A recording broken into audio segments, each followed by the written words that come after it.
Hello my friends, welcome to Unleashing Your Best Self podcast. My name is Christian and today I want to talk about a very interesting topic, something that I have been reading in the last weeks. And I am always telling my clients that it's important that they start to read and read a lot. And not only fiction books, because fiction books can be very entertaining, but I suggest and recommend to read more non-fiction books because that's the way you educate yourself and you learn a lot of things. And one of those things is very important topic about the water. Yeah, just the water that we drink every day. I mean, we have been told that we must drink at least 2 liters of water every day, right? And this is to keep ourselves hydrated and to keep our organs well functioning. But I don't think many people even realize how important this is, and not only from the physiological point of view, but about the energetical point of view.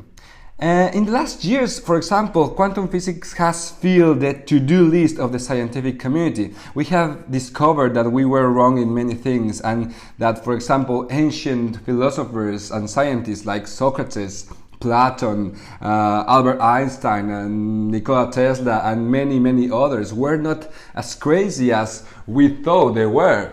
And nowadays, so many researchers on different areas under the eye of the quantum physics theories have shown amazing and unbelievable results. And one of them is, for example, the water. Yeah, something that you have been drinking for your whole life blindly without knowing the legitimate power that you can find on this really vital liquid. One of the most important water researches that the world has known was made by this famous Japanese scientist, Dr. Masaru Emoto. He's dead now, but he studied for more than 20 years how the molecular structure in water transforms when it's exposed to human words, to sounds, to thoughts, and even to intentions. And well, you can find the amazing discoveries of Dr. Emoto because they are documented in one book. Actually, this book is a New York Times bestseller, and it's called The Hidden Messages in Water.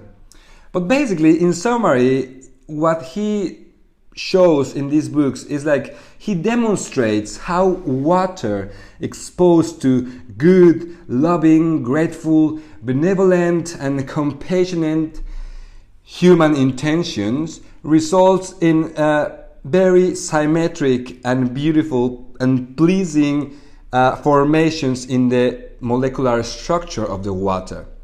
And in the other hand, while water is exposed to fearful, angry, unpleasant, discordant human intentions, like we can say like negative emotions, the results are like showing disconnected, disfigured and chaotic forms in the molecular structure of the crystal waters.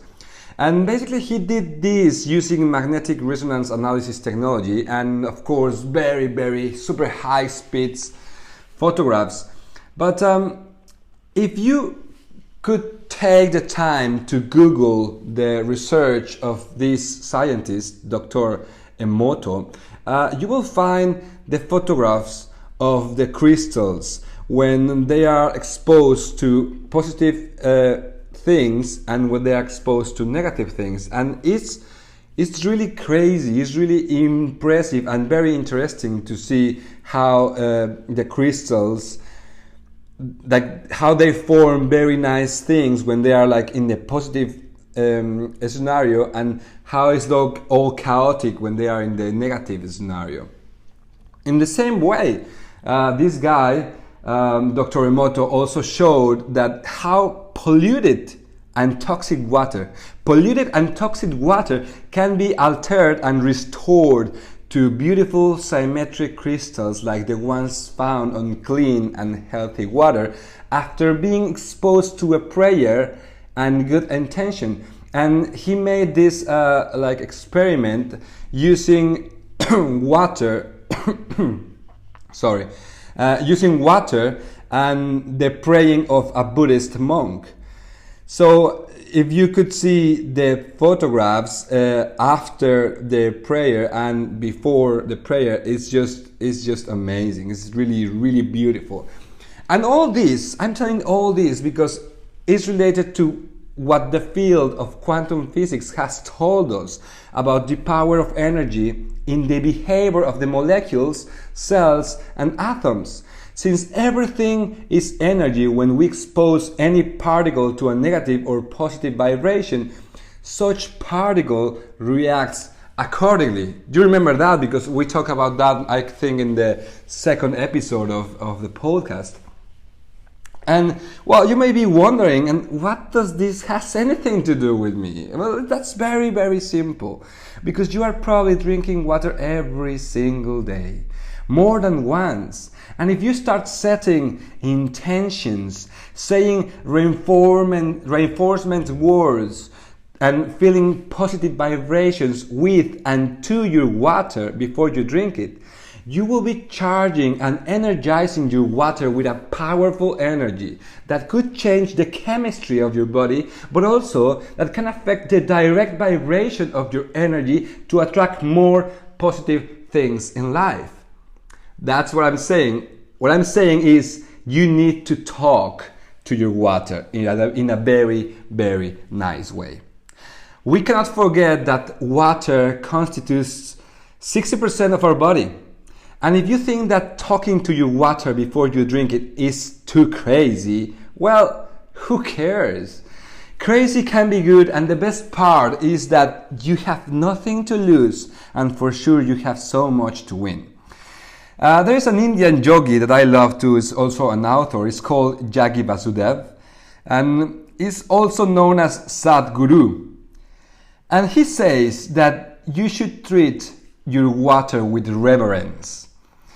You need to avoid drinking water on plastic bottles and instead try to use copper vessels, because copper, of course, is a much better electric conductor, and it allows water to maintain its charge and flow in a much better way. And he says also that you need to send these loving words to your water, because then you can charge it with this positive vibe. The benefits of starting talking positive things to your water could seem miraculous. In fact, according to the quantum physics theories about energy and vibrations, by doing this, you will be boosting the power of the law of attraction within you. And we have been talking about the law of attraction a lot too. So I'm pretty sure you are very interested in this. This author, Sadhguru, says that treating your water with reverence will keep you healthier, younger, and happier. And it will also keep you away from illness and can even heal your body from whatever you could be suffering at the moment. So that, can you imagine that you don't need to go to a doctor, or you need to take medicine? If you just start drinking your water, and before you drinking, you start talking to your water in a very nice way. So you are like pretty much charging. You are making your water to be a special kind of water that is going to heal your body in the inside. If you think about for example, religious thing, when we talk about the blessed water and how people love it, and how people sometimes use blessed water to, to feel better or whatever, we realize that it's just water. The only difference is like it was a priest talking nicely to the water and doing some science to it, but it's exactly the same thing. And that's the beauty of it, that you don't need blessed water from a special priest, from a special church. You can do it by yourself, because it's all about intention. If we remember the basic principles of quantum, we know that everything is made of energy, and that we attract people, things, situations with the same energetical vibration than us. In this way, by drinking positive energy charged water, we will be charging ourselves with positiveness. By doing this, of course, the resistance that is holding us to get what we want should be easily removed, because that's how the law of attraction works. And this is what I wanted to share with you, because if you really want to unleash your best self, you need to add more habits that allow you to become a better version of yourself. Does this sound crazy? Yes. But talking about a device with the size of the palm of your hand that is able to connect you in real time with anywhere around the world was also a crazy idea in, 1910 year or something like that. Like, it was a crazy idea 200 years ago. So maybe we should start embracing more crazy concepts and getting rid of the typical obsolete theories. We have to remember that we are in the awakening age. And that means we are getting more connected with our higher self. It means we are embracing our consciousness as the main vehicle to change our lives and reach the highest level of enlightenment, happiness, and health. We don't need medicine to keep ourselves living a majestic life with a body that works perfectly. We need awareness of ourselves through the power of meditation. We need new, strong beliefs that whatever we believe will dictate our reality. And we need to use what nature can offer us in its purest state to keep ourselves working optimally. Some of my friends don't like water, and that's just crazy. They don't like the taste, and they drink everything else that is not water. I wonder if they would change their mind after knowing what they are missing, after knowing what we have discovered and that has been scientifically proved.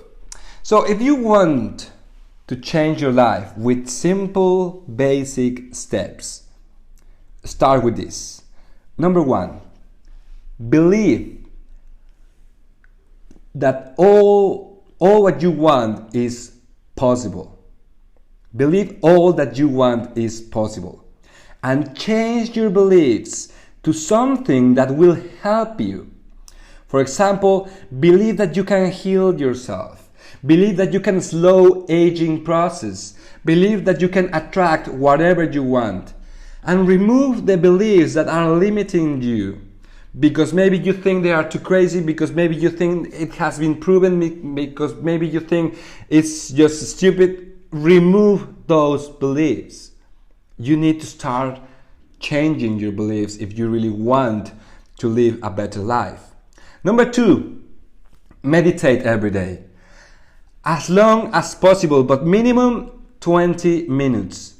Meditation will bring you more benefits than spending 2 hours working out at the gym.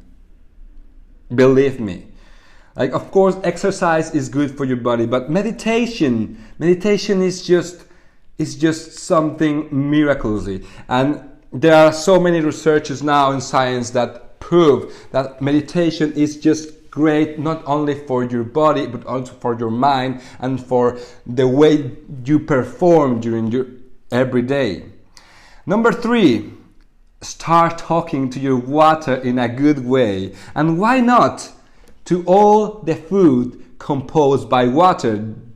Actually, that means all the food, because pretty much all the food it's made of water. So whatever you are going to drink or eat, just send good positive vibes before you eat it or before you take it. I mean, you don't have to do it out loud so people around you could think that you are kind of crazy if you don't want to. But you can just think about it, because it's about the intention, about the thoughts. For example, let's think about years before, when people used to pray before eating. So all these, like, thank you Lord for this food, da da da da da da da.